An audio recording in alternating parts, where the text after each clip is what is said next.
तो आप सबको समय से एक बार फिर से आप सबको अपने इस वीडियो में मैं आपका स्वागत करता हूं। और ये वीडियो आप सभी मसीह भाई बहन के लिए बहुत ही महत्वपूर्ण है अगर आप मसीह जीवन सच में जीना चाहते हैं तो। और इस वीडियो के माध्यम से आज मैं आपको बतलाने वाला हूं 3 ऐसे महापाप जो किसी भी मसीह विश्वासी को नहीं करना चाहिए। अगर आप एक पाप करते हैं तो निश्चय ही आप जो है नरक में चले जाएंगे, या अगर आप पाप कर रहे हैं तो आप जो है नरक के रास्ते पर है। रोमियो 6:23 के अनुसार पाप की मजदूरी मौत है।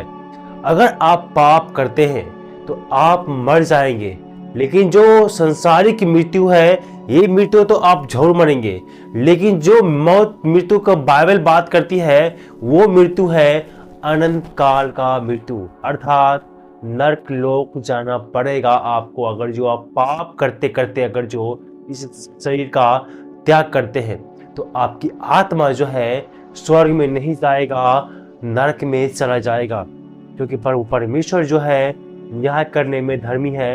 अगर आपके पास में एक रत्ती भी पाप है तो वो आपको अपने पास नहीं रखेगा, आपको वो अनंत काल के आग में अर्थात नरक में डाल देगा।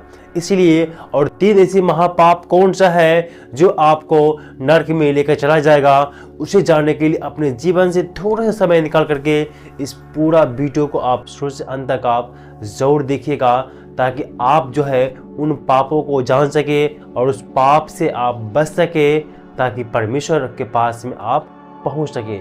चलिए बिना किसी देरी के इस वीडियो को हम शुरू करते हैं। और आगे बढ़ने से पहले मैं आप सबसे आग्रह करता हूं कि आप हमारे चैनल पर पहली बार आए हैं तो अगर आप इसी तरह वीडियो देखना चाहते हैं तो हमें सपोर्ट कीजिए और हमारे चैनल को सब्सक्राइब करके वीडियो को लाइक करके उन दोस्तों को शेयर जरूर करें जिन्हें इसकी ज़रूरत है।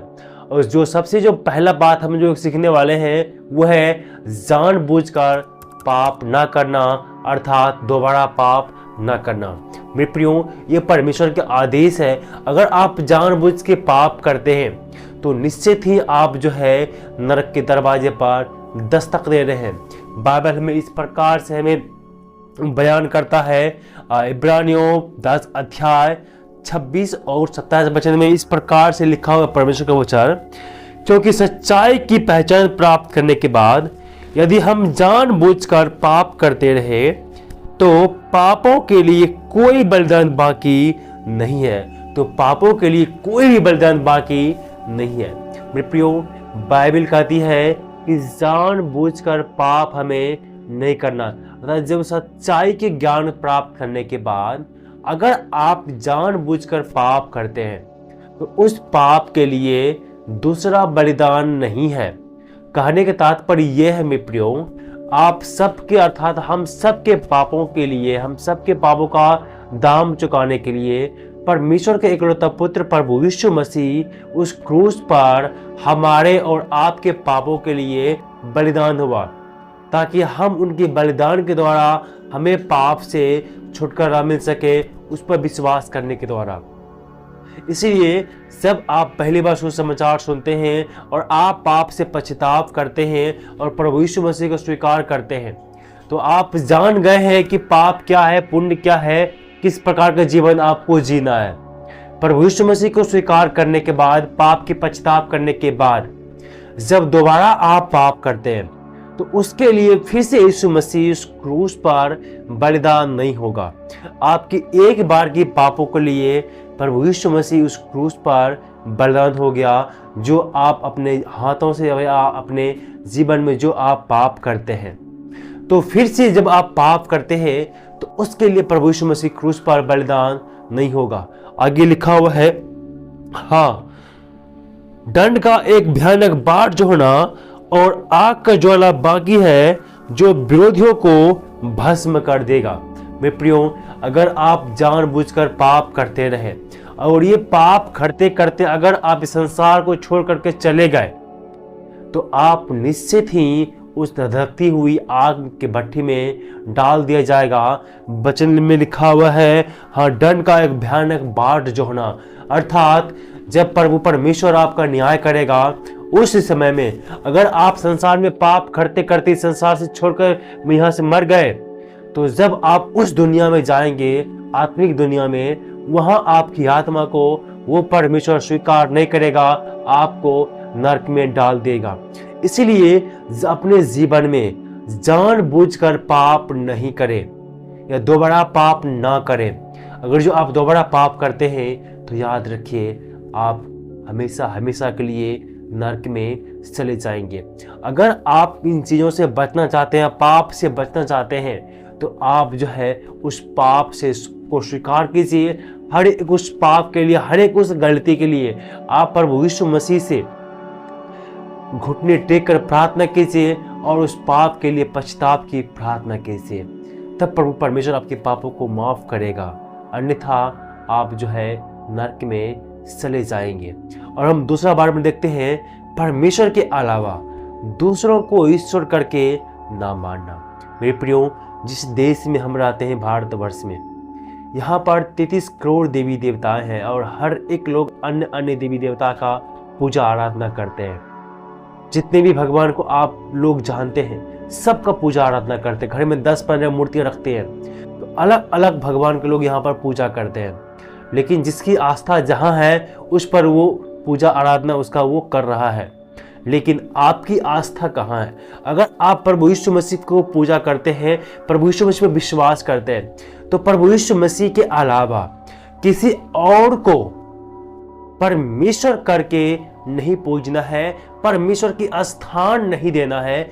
जो स्थान परमेश्वर का है आपके जीवन में, वो स्थान किसी को भी नहीं देना है। अर्थात परमेश्वर कह करके किसी दूसरे को, अर्थात यीशु मसीह को अलावा किसी दूसरे को अगर जो आप पूजते हैं, तो वो परमेश्वर के खिलाफ में पाप होगा। वचन हमको इस विषय में इस प्रकार से बताता है। निर्गमन उसका 20:3 में लिखा हुआ है, तो मुझे छोड़ दूसरों को ईश्वर करके ना मानना। तो मुझे छोड़ दूसरों को ईश्वर करके ना मानना। 10 आज्ञा में से एक आज्ञा ये परमेश्वर ने अपने अनुयायियों को दिया है कि तुम मुझको छोड़ करके दूसरों को ईश्वर करके ना मानना, ना उसको तुम दंडवत करना। मेरे प्रियो, हर एक मसीह भाई बहन के लिए ये परमेश्वर का आदेश है कि आप परमेश्वर के अलावा किसी को भी ईश्वर करके पूजा आराधना आप नहीं कर सकते। बहुत सारे मसीहों को हम देखते हैं कि चर्च में भी जाते हैं, प्रभु यीशु मसीह को विश्वास भी करते हैं, अन्य देवी देवता का भी पूजा आराधना वो करते हैं, अलग अलग जो पर्व त्योहार है वो भी मनाते हैं, जो कि बाइबल के अनुसार सही नहीं है। एक मसीही व्यक्ति को इस प्रकार का काम नहीं करना है, इस प्रकार से नहीं करना है। ईश्वर समझ करके किसी भी अन्य देवी देवताओं को वो पूजा आराधना नहीं कर सकता है। और बहुत कम लोग ऐसे हैं जो एक ईश्वरवाद को मानते हैं, अर्थात एक ईश्वर को मानते हैं। प्रभु यीशु मसीह ये चाहता है कि आप सिर्फ उस पर विश्वास करें, उसके अलावा किसी पर भी विश्वास ना करें, क्योंकि स्वर्ग में आपको यीशु के अलावा कोई भी आपको स्वर्ग में नहीं ले जा सकता, कोई भी नहीं ले जा सकता आपको। इसीलिए परमेश्वर के अलावा किसी को भी ईश्वर करके आप पूजा आराधना नहीं कर सकते हैं। अगर आप करते हैं तो वो परमेश्वर के खिलाफ जाना होगा, परमेश्वर की नज़र में ये पाप होगा, और पाप की मजदूरी मौत है। आपको नरक जाना पड़ सकता है अगर आप पछताप नहीं करेंगे तो। और हम देखते हैं तीसरा बार में, परमेश्वर पर पूरा विश्वास ना करना। मेरे प्रियो, और ये जो आज्ञा है परमेश्वर का, और ये आज्ञा और 2 नंबर की जो आज्ञा जो मैंने आपको बताया, मिलता जुलता है।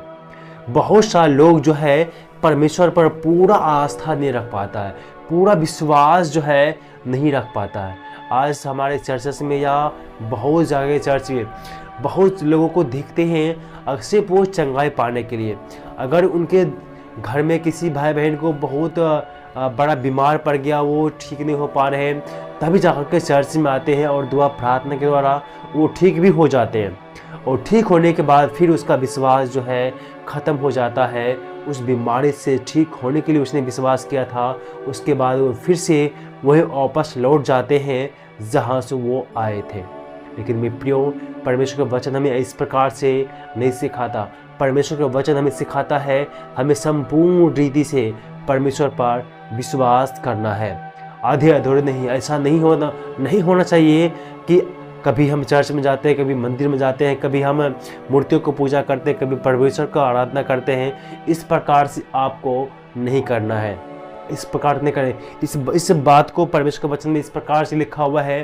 प्रकाशित वाक्य का उसका 3 अध्याय 15 और 16 वचन में हमें इस प्रकार से कहा गया है, मैं तेरे कामों को जानता हूं कि तू ना तो ठंडा है और ना गर्म। भला होता कि तू ठंडा या गर्म होता, इसीलिए कि तू गुनगुना है और ना ठंडा है और ना गर्म। मैं तुझे अपने मुख में से उगलने पर हूँ, मैं तुझे अपने मुख में से उगलने पर हूँ। मेरे प्रियो, परमेश्वर की आत्मा आपसे क्या कहती है कलीसिया के लोगों से, मैं तेरे कामों को जानता हूँ। वो सर्वशक्तिमान परमेश्वर हमारे हर एक कामों को जानता है, हमारे हर एक मनों के बात को भी वो जानता है, समझता है। और वो परमेश्वर कहता है तू ना तो ठंडा है या ना गर्म है। भला होता कि तू ठंडा होता या गर्म होता, क्योंकि तू गुनगुना है। गुनगुना जो है ना ठंडा है न गर्म है, वो बीच का है। अर्थात आपको जो पाँव है 2 नाव पर रखा हुआ है, 2 नाव पर रखा हुआ है।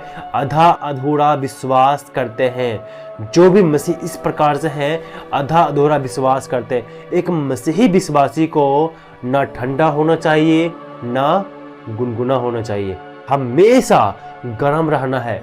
गर्म रहने के तात्पर्य यह है मेरे प्रियो कि हमेशा आपको बाइबल को पढ़ना है, प्रार्थना करना है और वचन में हमेशा आपको मजबूत होना है और बाइबल के अनुसार अपने जीवन को भी आपको जीना है। आपको मसीह के लिए हमेशा तत्पर रहना है। आपके विश्वास जो है पूर्णतया 100% यहोवा परमेश्वर पर होना चाहिए, अर्थात प्रभु यीशु मसीह पर होना चाहिए। ऐसा नहीं कि आज एतवार है तो आज चर्च चले गए, कल गुरुवार है तो कल मंदिर चले गए। इस प्रकार का जो विश्वास है, आधा अधूरा विश्वास परमेश्वर को नहीं चाहिए। परमेश्वर को पूरा 100% चाहिए। हमेशा गुनगुना नहीं, हमेशा गर्म होना चाहिए एक मसीह विश्वासी को। तभी जो है परमेश्वर आपको अपने राज्य में स्वीकार करेगा, अन्यथा आपको अपने स्वर्गीय राज्य से बाहर कर देगा। याद कीजिए, आपको अनंत काल का जीवन चाहिए या अनंत काल का नरक में जीवन चाहिए, अनंत काल का स्वर्ग में जीवन चाहिए या अनंत काल का जीवन आपको नरक में चाहिए। दोनों जगह आप अनंत काल तक ही रहेंगे, बशर्ते यही स्वर्ग में आप खुशियाँ मनाएंगे, नरक में जहाँ रोना और दांतों का पीसना है। प्रभु यीशु मसीह हमेशा अपने शिष्यों को सिखाते थे कि तुम उस नरक में चले मत जाना, वहाँ तुम मत चले जाना जहाँ रोना और दांतों का पीसना है। इसीलिए मेरे प्रियो, अगर आप स्वर्ग में जाना चाहते हैं, जैसा कि प्रभु यीशु मसीह ने हम सबसे वादा किया है कि जहाँ मैं रहूँगा वहाँ तुम लोग भी रहे, और मैं चाहता हूँ तुम्हारे लिए जगह तैयार करने के लिए। जब जगह तैयार हो जाएगा तो तुझे मैं अपने यहाँ ले जाऊँगा। ये प्रभु यीशु मसीह की वाणी है। वैसे अपने शिष्यों को उसने बोला है, वो आपको भी कहता है कि मैं जहाँ मैं रहूँगा वहाँ तुम भी रहो, बशर्ते आपके जीवन में पाप नहीं होना चाहिए। मेरे प्रियो, प्रभु यीशु मसीह जो है वो पाप से नफरत करता है, पापियों से नहीं। अर्थात परमेश्वर जो है आपसे प्रेम करता है, लेकिन आपके अंदर जो बुराइयां हैं, आपके अंदर में जो पाप है, उससे वो नफरत करता है। क्योंकि मेरे प्रियो, पाप जो है परमेश्वर से घृणा करता है। अर्थात जो व्यक्ति पाप करता है वो परमेश्वर से दूर चला जाता है, और पाप जो है वो शैतानी काम है, वो शैतान का काम है पाप करना। जो पाप जो है ना शैतान का करता है। इसीलिए और जब आप पाप करते हैं तो आप निश्चित ही आप शैतान का दास हैं, परमेश्वर का दास नहीं है। अपने आप को सोचिए, अपने आप को जांचिए कि आप किसका दास हैं। आप परमेश्वर की आज्ञा को पालन करते हैं कि शैतान की आज्ञा को पालन करते हैं। शैतान की आज्ञा का पालन करने का मतलब ये है कि आप परमेश्वर की आज्ञा के अनुसार, बाइबल के अनुसार अपने जीवन को जीते हैं, या धरती पर आप बहुत ज़्यादा बुराई करते हैं, पाप करते हैं। इन बातों को आप सोचिए और ध्यान दीजिए कि परमेश्वर की आज्ञा क्या है।